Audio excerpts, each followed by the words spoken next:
Friends ఇక్కడ చూడండి, ఈ కొత్తిమీర 5 రోజుల నుంచి నేను ఇక్కడ చెంబులో నీళ్ళు పోసి ఇట్లా పెట్టేశాను. డే బై డే వాటర్ అయితే మారుస్తున్నాను అనమాట.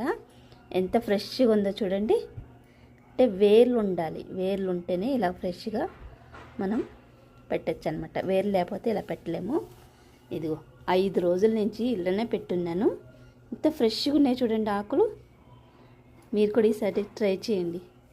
కట్ చేసి ఫ్రిడ్జ్లో పెట్టేదానికంటే కూడా ఇది చాలా బాగా ఉపయోగపడుతుంది. ఈ టిప్ అయితే చూడండి, మట్టిలో ఉన్నప్పుడు ఎంత ఫ్రెష్గా ఉంటుందో అట్లానే ఉంది సేమ్.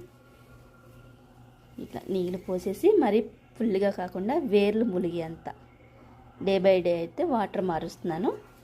ఫ్రిడ్జ్ లేని వాళ్ళకైతే ఇది బాగా ఉపయోగపడుతుంది అనుకుంటున్నాను నేను.